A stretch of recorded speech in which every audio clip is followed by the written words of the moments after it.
Nueva hora de actualidad en Infinita y en Ahora es Cuando vamos a conversar esta mañana con Lamberto Cisternas, ex ministro de la Corte Suprema, ex vocero también del máximo tribunal. Lamberto, qué gusto poder conversar con usted. ¿Cómo le va? Bienvenido, buenos días. Buenos días, ¿cómo está usted? Muy bien, pues Lamberto, muchísimas gracias por atender la llamada de Infinita. Hola, buen día. Hola, buenos días. Lamberto, hagámonos cargo de la situación que nos convoca, ¿verdad? Y que sigue convocando también al máximo tribunal, porque ayer ya hubo un pronunciamiento a esta invitación de la comisión investigadora levantada por el caso Audios para exponer cuál es el grado de influencia que puede haber en el nombramiento de los jueces, tanto de la Corte Suprema como de apelaciones, a propósito del famoso caso Hermosilla, ¿verdad? Y esperamos que hoy día también haya una declaración del Pleno de la Corte Suprema donde se haga cargo de las necesidades que hay de cambiar el sistema de nombramiento que tenemos. Y es un tema que ha venido arrastrándose desde hace mucho tiempo. El mundo político dice que esperaban que esto tuviera algún cambio a propósito de la discusión constitucional, que no fue, ¿verdad? La pregunta es, ¿cuán necesario es intervenir en este nombramiento, en el esquema de nombramiento de los magistrados? ¿Y cuánto de eso tiene que ver efectivamente con que haya influencia de personas ajenas?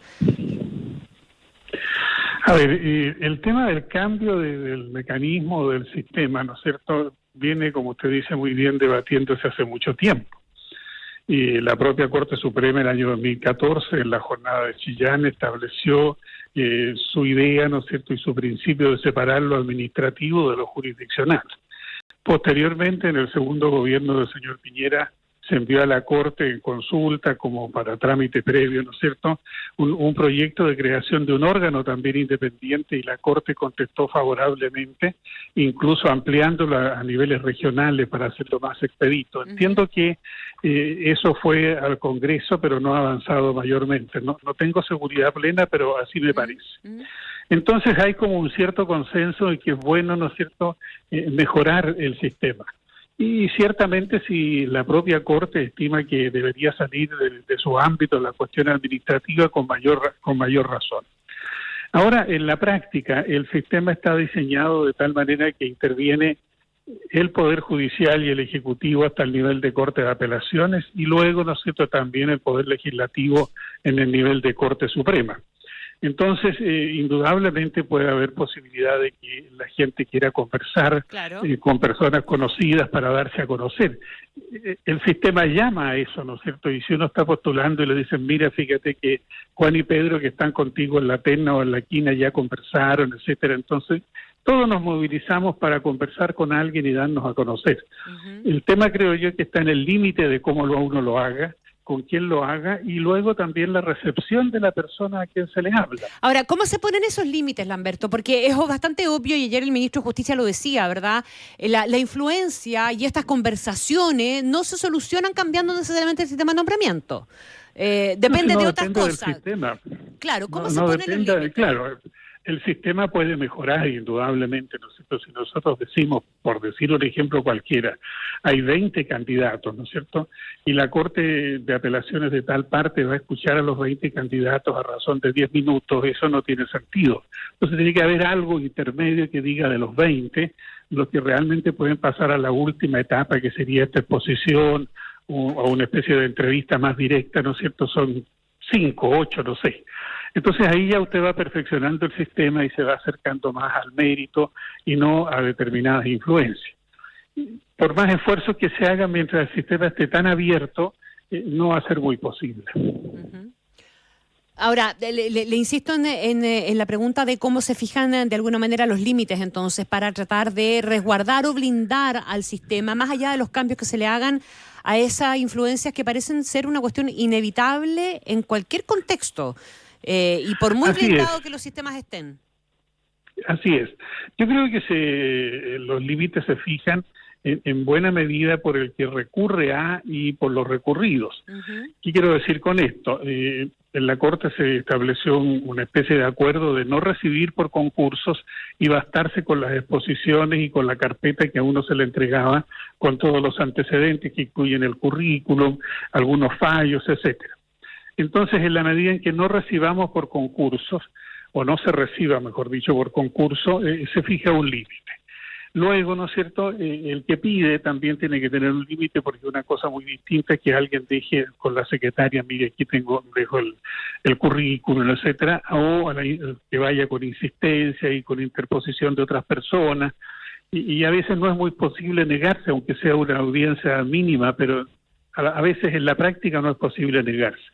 Y ayer en una entrevista me decían, ¿y qué pasa si lo aborda alguien en el supermercado, ¿cierto? O en un encuentro de camaradería? Yo agregué a la salida de un templo, pueden abordarlo usted en cualquier parte. Entonces, los límites van puestos por las personas. Y ahí el señor ministro de Justicia tiene toda la razón, si los sistemas no garantizan, son las personas las que garantizan. ¿Y cuántas personas hay, diría usted, que son reconocidas como habitués de ese tipo de práctica? ¿Hay muchas? Yo diría que cambia con el tiempo y no son más allá de unas 2 o 3, por lo menos que yo supiera y que yo tuviera noticia. ¿Y Luis Hermosilla era una de esas o no, Lamberto? No lo vi nunca en ese ajetreo, y conmigo jamás se conversó a propósito de algún nombramiento o algo parecido. ¿Pero sí conversó con él en algún otro ámbito? Con tantos abogados sí, conversé, claro. por el papá, pero fíjese usted, con el papá de él conversé más. Claro, Nuriel Dino. Porque cuando yo era relator de la Corte Suprema y él relataba, es muy habitual que los abogados conversen con los relatores, ya sea por sus causas, ¿no es cierto?, para saber cómo van, etcétera, o en el pasillo, en esos tiempos a propósito de fumarse un cigarrillo. Claro. Mucho más con el papá que con sus hijos. Ya, oiga, Lamberto, le pregunto, mirando, digamos, lo que hasta ahora ha ocurrido, ¿no? Desde noviembre hasta la fecha, las conversaciones de este abogado y esos audios que se divulgaron, la manera en que él, digamos, describe una determinada situación, cómo generar esos contactos con impuestos internos, con la CMF, en fin. Luego, toda esta indagatoria que deriva afectando al director de la PDI, y que además sepamos que eso equivale apenas al 0,02% de todas las conversaciones que mantuvo este abogado por WhatsApp, y que probablemente esta indagatoria puede derivar quizás en qué otras cosas, ¿no?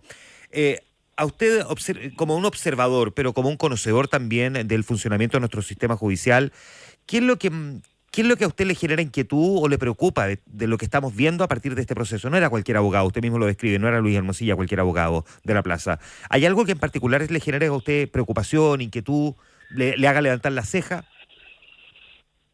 El tema de la filtración de información me preocupa mucho, sobre todo por parte de quien viene, y especialmente si se dice que el receptor no la solicitó. Entonces aquí hay como una actuación espontánea y gratuita que claro, si fuera pagada, ¿cierto?, se descubre que es pagada, es mucho peor. Pero usted me entiende lo que quiero decir. Sí. Es un cargo de tal nivel y de tanta importancia que uno, siendo, ¿no es cierto?, común y corriente, diría, bueno, una vez, pero esta cuestión se repita, ¿no es cierto?, es preocupante. Ya, y dígame una cosa, en el entendido de que un abogado termina recibiendo por parte del director de la PDI información sobre causas reservadas en casos en los que este abogado no tenía participación. La pregunta que muchos nos hacemos es por qué este abogado recibía o reclamaba, pedía información de causas que no tenían que ver con las que él mismo en las que tuviese participación o estuviese representando a algún defendido. A uno le deja la duda de a qué terceros abogados les pudo haber estado entregando esta información, o sea, puede haber hecho de puente Luis Hermosilla, eventualmente, entre otras cosas. ¿A usted no le genera preocupación eso también? Que eventualmente le haya estado filtrando a terceros abogados, que en el fondo de la práctica no sea uno el cuestionado, sino que tengamos, más allá de las responsabilidades penales, otros abogados también cuestionados. Es posible, digamos, esto da para imaginarse cualquier cosa. Puede que esas informaciones hayan ido a otros abogados, hayan ido interesados, qué sé yo, y que esas informaciones no deben circular. Incluso uno se extraña hoy, ¿no es cierto?, que esté circulando tanto el contenido del teléfono incautado con motivo de una investigación penal. Es decir, que se esté filtrando esa información hacia los medios, dice usted. Y hacia la comunidad en general. Entonces, claro, todo el mundo sabe lo que contenía el teléfono, etcétera, en circunstancias que uno entiende que está incautado para los efectos de una investigación determinada, y que en su minuto el fiscal formalice por lo que estime conveniente que haya descubierto allí. ¿Y qué es lo que le preocupa, que esa información se esté filtrando desde el Ministerio Público? No, Yo diría que me suscita curiosidad la situación. Más bien saber cómo se está filtrando. Claro, uno se encuentra con que de repente estamos conversando a la hora del café, ¿no es cierto?, de cosas que están en una investigación que supongo reservada y que está siendo examinada especialmente por el Ministerio Público, revisando las 700.000, ¿no es cierto?, no sé si conversaciones o páginas, etcétera. Claro. Claro. Ya, pero qué bien paradojal, ¿no? Porque el director de la PDI está en estos momentos procesado por filtrar información de investigación reservada, y al mismo tiempo esta, que también es una investigación reservada, tiene a la ciudadanía, o a una parte de ella al menos, comentando parte de esas filtraciones, digamos. Y nadie procesado por haberlo filtrado. Se refieren a otras causas. Claro. Que se refieren a otras causas y que derivan en otros temas, como las influencias para los nombramientos, que yo creo que no pararán en el Poder Judicial. Ajá. Eso justamente lo quería llevar. Estamos conversando con el ex vocero de la Corte Suprema, Lamberto Cisterna. ¿Cuán cree usted arraigado, instalado, enquistado, incrustado, no sé cómo, podemos encontrar varias palabras? ¿Puede estar justamente esta práctica de influenciar para conseguir y para tener efectivamente nombramiento? ¿Y con qué propósitos además también? Bueno, los propósitos pueden ser diversos. Está el de aquel que es amigo de uno y que quiere ayudarlo en una circunstancia determinada, pensando que uno tiene méritos para eso, y aquel otro que quiere, ¿no es cierto?, obtener algún beneficio eventual en alguna causa que a futuro se pueda presentar o se está presentando. Y volvemos a lo que dijimos, depende de la persona. Si la persona quiere encontrar un puente para dar a conocer su currículum, etcétera, porque ve que todos lo hacen, ¿no es cierto?, y que el sistema funciona así, entonces puede ser una cosa casi como habitual dentro del sistema, pero si va transándose por cuestiones de causa o lo que sea, y esto es sea juez, sea fiscal, sea funcionario, no corresponde indudablemente. Uh-huh.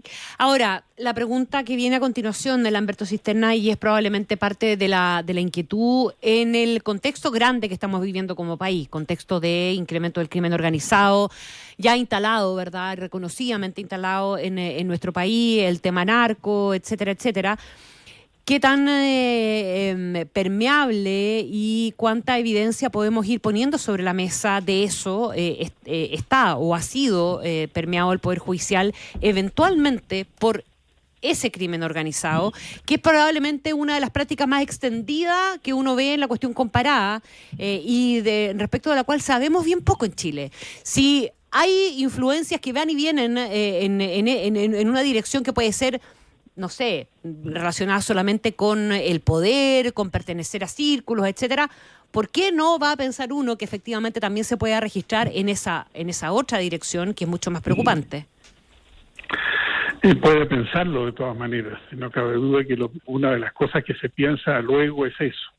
Ahora, mi experiencia, y en esto transmito mi experiencia, y puede que yo no sea suficientemente agudo para ubicarme, ¿no es cierto?, durante mi tiempo de permanencia en el Poder Judicial, como le digo, mi experiencia es que no está,